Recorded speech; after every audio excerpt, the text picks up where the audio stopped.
오늘은 성령 하나님에 대해서 잠시 생각을 해보려고 합니다. 성령 하나님은 성부, 성자, 성령, 삼위 하나님 중에 한 분의 위격을 가리키는 것입니다. 사도행전 13장 2절에 보면 거룩한 영이라는 표현이 있고요. 요한복음 16장 13절에 보니까 진리의 영으로 묘사되고 있습니다. 로마서 8장 9절에 보니까 하나님의 영이라고 되어 있고요. 요한복음 16장 7절에 보니까 보혜사라고 묘사되어져 있습니다. 또 다른 표현이 성령 하나님을 위로자다, 또 돕는 자다, 이런 표현들이 나옵니다. 우리가 조금 전에 예배를 시작하면서 사도신경을 우리가 외웠잖아요. 그렇죠? 사도신경 내용 중에서도 성령을 믿사오며 라고 하는 그런 사도신경의 내용이 나옵니다. 자, 오늘 짧은 시간에 세세한 것을 다 일일이 살펴볼 수는 없고요. 크게 굵직굵직하게 세 가지만 좀 살펴보려고 합니다. 첫 번째는 성령 하나님은 인격을 가지신 분이다 라는 측면을 먼저 좀 생각을 해보겠습니다. 저를 따라해 보시기 바랍니다. 성령 하나님은 인격을 가지신 분입니다. 로마서 8장 26절에 그 근거가 있는데요. 이와 같이 성령도 우리의 연약함을 도우시나니 우리는 마땅히 기도할 바를 알지 못하나 오직 성령이 말할 수 없는 탄식으로 우리를 위하여 친히 간구하시느니라.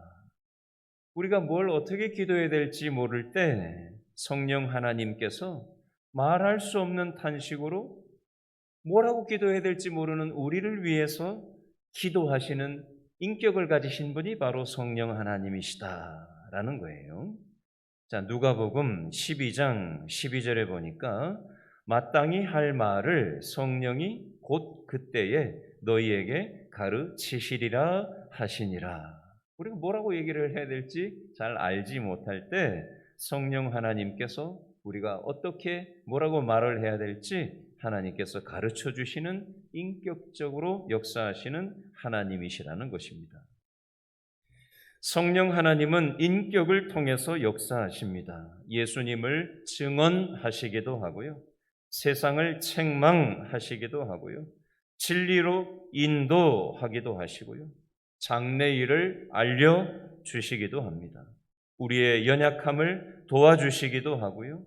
우리를 위해서 기도해 주시기도 하고요. 또 뭐라고 얘기해야 될지 말을 우리 입에 넣어주시기도 하십니다. 얼마 전에 캄보디아에서 선교하시던 우리 김성태 선교사님이 우리 교회에 와서 주일 오후 예배 때 선교 보고를 해주셨던 적이 있었어요. 선교 보고를 마치고 이제 성도들하고 인사하는 과정에서 있었던 일을 제가 좀 알게 됐는데, 우리 교회 성도님 한 분이 선교사님 내외하고 인사를 나누던 중에 눈물을 하나님이 주셨다라는 표현을 저한테 하신 분이 계셨어요. 선교사님이 선교보고를 하셨고 선교사님 사모님이 기타를 들고 나오셔서 이 앞에서 그때 찬양을 하셨었거든요. 찬양을 할 때부터 마음속에 알 수 없는 눈물을 그렇게 주셨고, 또 선교사님 내외분과 밖에 나가서 이제 인사를 하는 과정 중에 또 한 번 그 마음을 주셔서 같이 눈물을 터뜨리고 이게 하나님이 주시는 마음인 것 같다라는 얘기를 나누면서 서로 한참이고 서서 울었다라는 표현을 하시는 우리 교회 성도님이 한 분 계셨어요. 어제 우리 김성태 선교사님, 캄보디아 선교사님이 선교 편지를 저한테 보내 오셨는데 내용을 이렇게 읽는데 9달 전에 우리 한국에 와서 안식년을 보내시는 과정 중에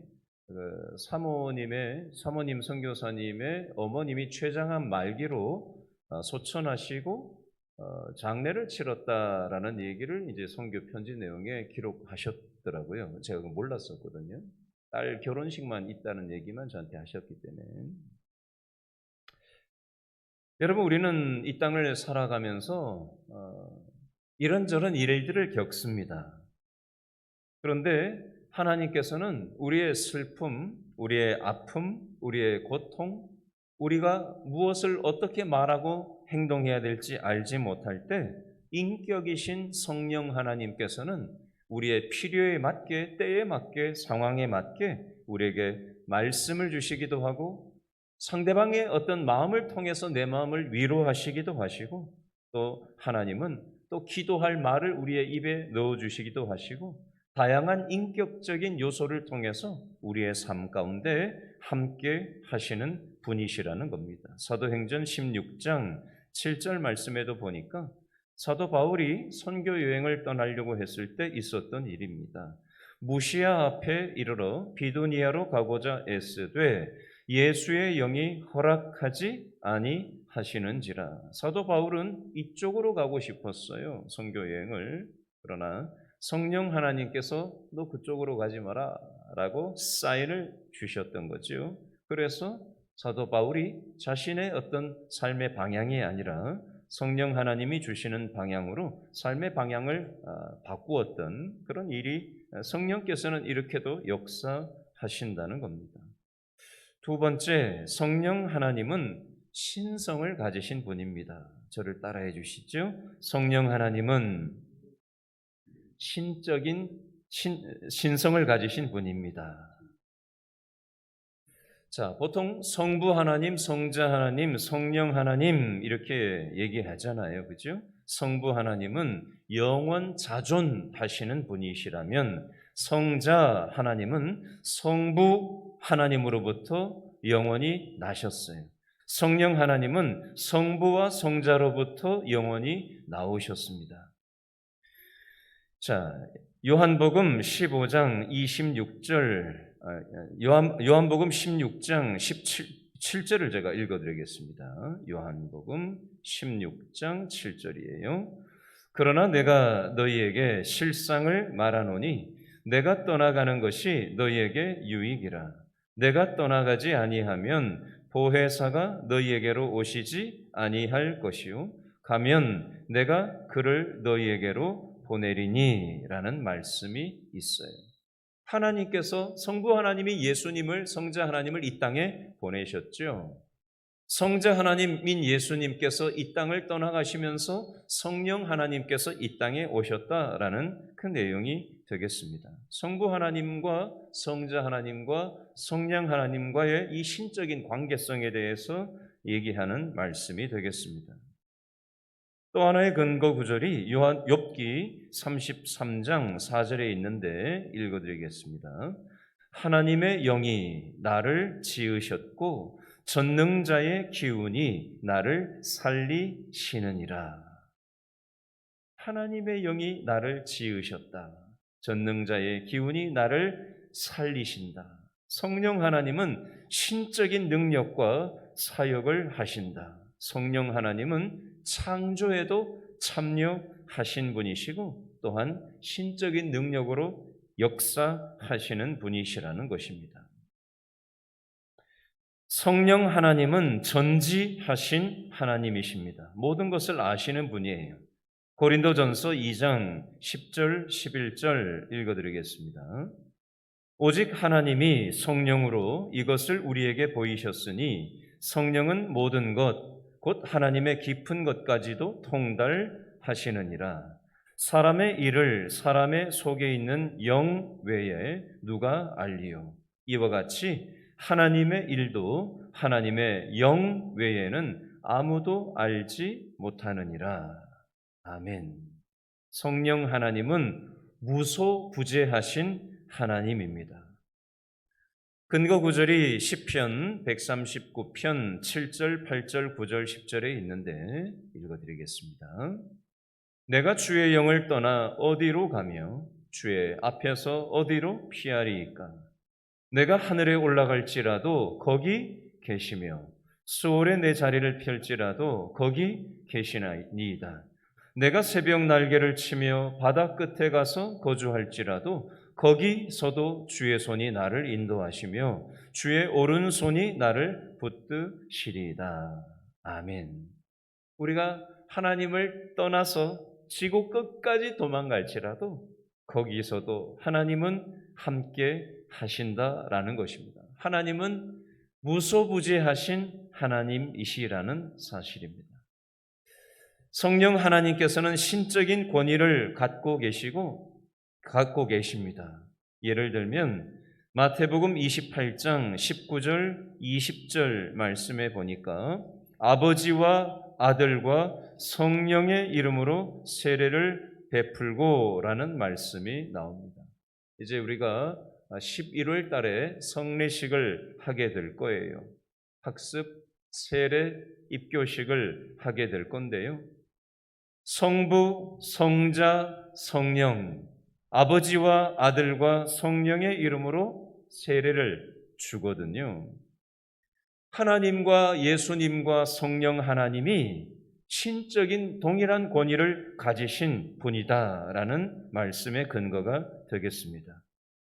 성령 하나님은 축복을 주시는 분이세요. 근거 구절이 고린도후서 13장 13절 말씀인데 읽어드리겠습니다. 주 예수 그리스도의 은혜와 하나님의 사랑과 성령의 교통하심이 너희 무리와 함께 있을지어다. 많이 듣던 말씀이죠. 축도할 때 예수님, 하나님, 성령님 항상 요 순서로 축도를 하잖아요. 그 내용이에요. 예수님의 은혜, 하나님 아버지의 사랑, 성령님의 동행하심이 우리와 함께 있으면 이것보다 더한 축복이 없다라는 것입니다. 다시 한번 저를 따라해 보시기 바랍니다. 예수님의 은혜, 하나님의 사랑, 성령의 동행, 이게 가장 큰 축복이라는 것입니다. 저는 오늘 말씀을 여러분과 함께 나누면서 오늘 10월 한 달을 하나님의 은혜를 받고자 이 자리에 나온 저와 여러분에게 예수님의 이 피 묻은 은혜가 깨달아지는 복이 있었으면 좋겠고, 하나님 아버지의 완전하신 사랑이 깨달아졌으면 좋겠고, 성령 하나님이 우리가 어떤 형편에 처해 있든지 간에 그 인격자이신 아버지 하나님, 성령 하나님께서 우리를 위로하시고 우리에게 하나님이 나하고 동행하고 계신다라는 사실이 믿어지는 그 은혜가 저와 여러분에게 있게 되기를 바라고, 이것이야말로 우리 인생의 가장 큰 축복이라는 사실이 깨달아지는 은혜가 있게 되기를 바랍니다. 마지막으로 성령 하나님께서는요, 자녀들을 부르시고 구원하시는 전 과정에 개입하시는 그런 아버지 하나님이십니다. 예수님을 알게 해주시고 우리를 거듭나게 하시고 부르시고 회개하게 하시고 의롭다고 여겨주시고 우리를 이끌어 주셔서 우리의 모든 인생의 전 과정 속에 성령 하나님께서 개입하시고 역사하신다라는 것입니다. 성령 하나님은 성도들의 삶 가운데 함께 하고 계십니다. 로마서 8장 9절 말씀에 보니까 만일 너희 속에 하나님의 영이 거하시면 너희가 육신에 있지 아니하고 영에 있나니 누구든지 그리스도의 영이 없으면 그리스도의 사람이 아니니라. 하나만 더 성경 구절 말씀드리고 말씀을 맺겠습니다. 고린도전서 3장 16절 말씀입니다. 너희는 너희가 하나님의 성전인 것과 하나님의 성령이 너희 안에 계시는 것을 알지 못하느냐?